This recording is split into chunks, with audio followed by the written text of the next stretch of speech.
No specimen, living or dead, has ever been recovered, and no physical evidence exists aside from footprints, of course.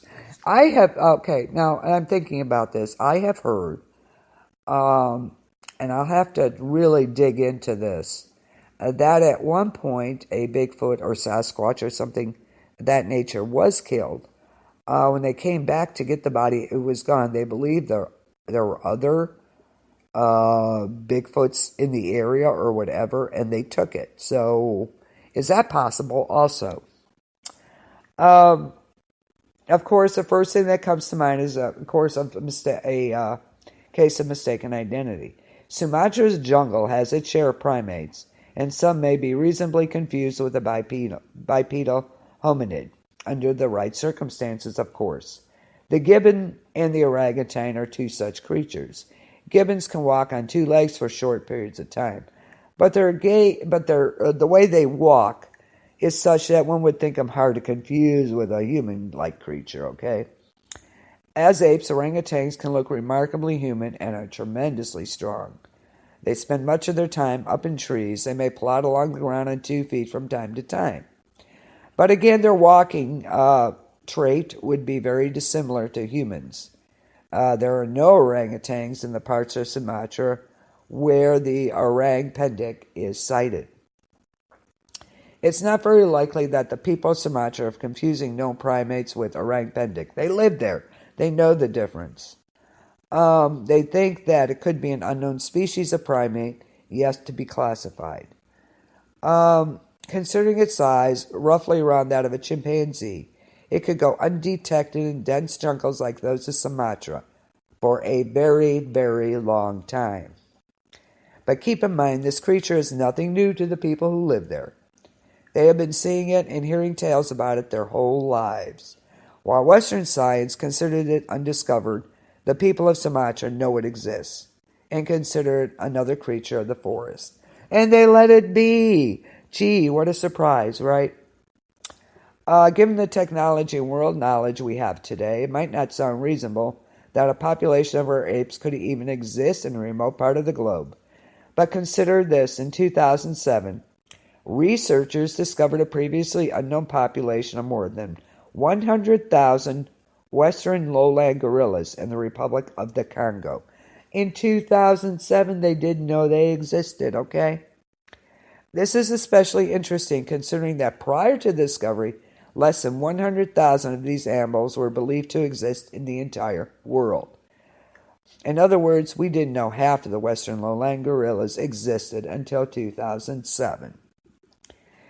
This is a creature already documented by science. If 100,000 gorillas can go undetected, is it unreasonable to assume that another ape-like orang pendek could remain hidden as well? Seriously, how could you not know 100,000 gorillas are not there? But they didn't, so there you go.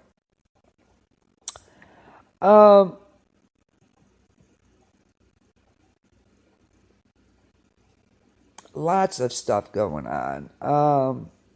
So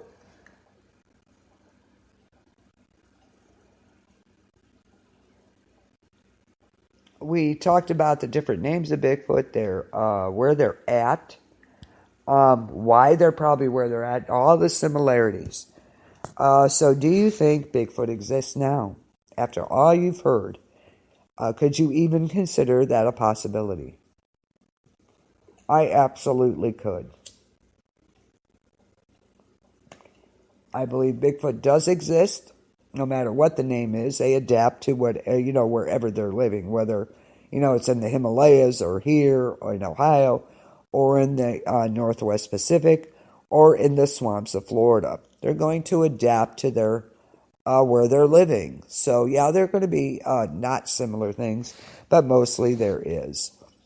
I just wish people would leave them alone, for crying out loud. The people in Sumatra do. They just consider another part of their,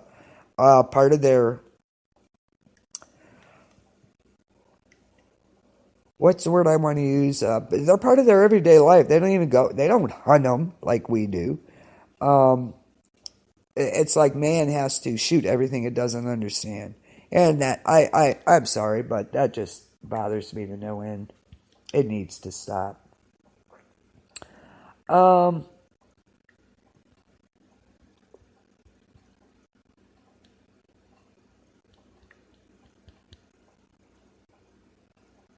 so what do you think?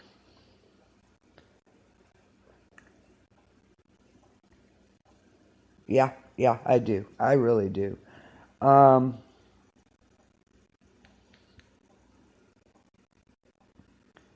and there's a place in Alaska. If you ever watch Alaska Monsters, it's like a triangle of an area where these they're like ghost hunters, but they're hunting the Bigfoot there, and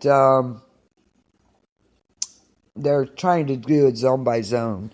So it's really interesting. About recently, oh, not recently, but Josh Gates on. If you ever get a chance, watch that Destination Unknown. Very cool, very cool. Alaska Monsters is another one. The Bigfoot of Japan. Um, Reports of a hairy uh, hominid originate from a wide range of countries, locales, and cultures. They go by many names and come in many shapes and sizes. But whether they are called Bigfoot, Sasquatch, Amos, or any of the other myriad names, one thing that these hairy hominids share is that they turn up everywhere, from high snowy peaks to tropical forests, in alpine forests to the deepest, darkest swamps.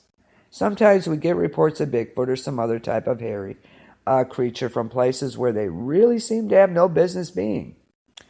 Is the island nation of Japan, too, home to its own version of Bigfoot? Japan is a land full of mountainous wilderness terrain, of course. But what are we to make of the large, hairy accounts originating from this island nation? The Japanese Bigfoot is referred to as a hibagon. Hibagon. And we'll go quickly through this. I don't want to hold up Lolita too much longer. Hibagon. Hibagon.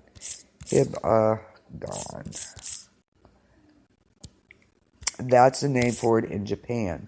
The Japanese Bigfoot, referred to as the hibagon, is said to lurk in the forests of Mount Hiba in northwestern Hiroshima, from which it gains its namesake, as well as surrounding wilderness.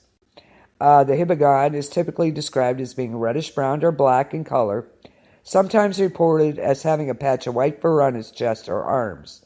It is said to be a foul-smelling, here we go again, the smell, an ugly creature with a fierce face covered in bristles, a snub nose, and glaring, intelligent eyes.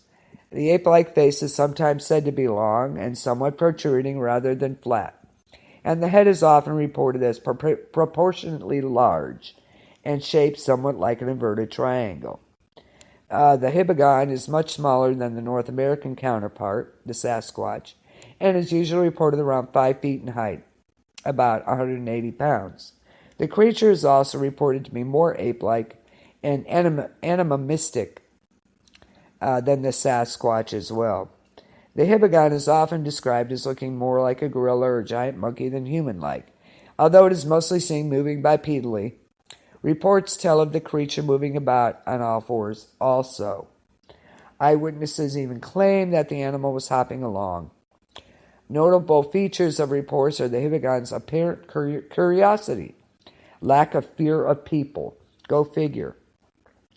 But Japanese people are a lot different than we are too. So, they don't hunt them like we do. We don't hunt. It's ridiculous. Anyway, in the absence of any sort of vocalizations are in the reports. The hibagon is mostly known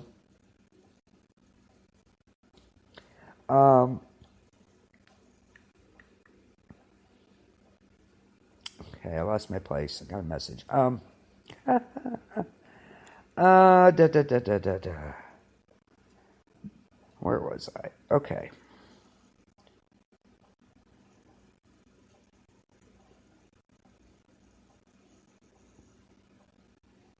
Okay, notice the difference of the lack of fear of people. Because they don't do what we do. So, yeah, they're not afraid of them like they are here.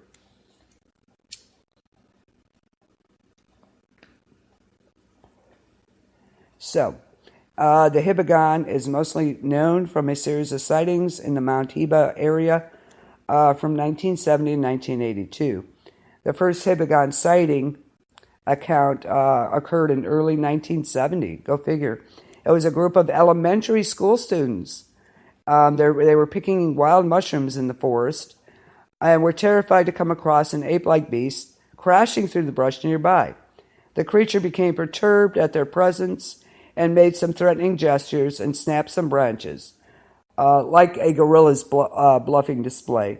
It might be, could be something like that, before darting away into the other brush. The children immediately rushed back to their teacher to report what they had seen. But further investigation, the creature was gone.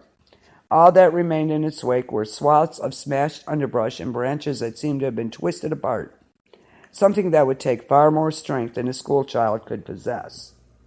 That same year in July, the creature was spotted again by a utilities truck driver. The driver reported seeing a gorilla-like creature on two legs stride across a field near a dam, run across the road, and disappear into the forest. The creature in this case was reported being as bipedal, but quite hunched over and dragged and a snouted face. Several days later, it appeared again, this time out of brush and long grass in front of a surprised farmer, who described the Hibagon as being as tall as an average man, covered in black fur and a grotesque face with piercing, intelligent eyes. The Hibagon was also sighted walking through a rice paddy in the town of Sayo around the same time. In December of that year, strange tracks of the alleged creature, measuring 21 centimeters in length, were found in the snow of Mount Heba. More tracks would be uncovered in the following years, and one of the longest trackways stretched on for 300 meters before disappearing. Unlike the North American Bigfoot, the footprints in these cases were not particularly large. They're certainly barefoot and seemed to exhibit evidence of opposable toes, much like those of a great ape. Photos of the creature sloshing through snow in the mountain of the discovery of these footprints were also put forward by witnesses. But again, the photos remain inconclusive, as they all do. By this time, reports were becoming well known and well publicized in the media, while at the same time, the rural residents of the area were growing increasingly uneasy about the strange animal being seen in their forest. Sightings continued, and area residents became so uneasy that the county, now known Sayo Shobara, actually set up a department to deal with the phenomena. In addition to documenting eyewitness accounts and trying to get to the bottom of what was going on, that they also launched patrols around the area in hopes of finding whatever was causing them. Kobe University conducted an investigation in 1972 to try and find physical evidence, and police managed to make plaster casts at a construction site. No evidence was turned up by the university, and the tracks, of course, were inconclusive. These sightings continued for a year, almost always during the summer months. Oh, it very well could be. Very well could have been. I swear I seen one once. It was between trees, though. I'm not sure what I saw, to be perfectly honest, but that very well could have been, Michelle. Very well could have been. In 1974, there was a significant spike in the amount of reports. Motorists spotted a large blackish animal walking near the road. When the creature sensed the vehicle, it stood up, and the shocked driver then stopped the car and snapped a photo of the creature trying to hide itself behind a tree. The photo, of course, is of poor quality and a blobsquatch in every sense. Yet it received wide publicity and became probably the most iconic and famous photo of a Hibagon. Why is it when we grab a camera to take a shot at that, we don't get, nothing's clear? I don't get that. These phones and cameras and everything are so good. We should be able to get something. 3.5 feet tall? Oh.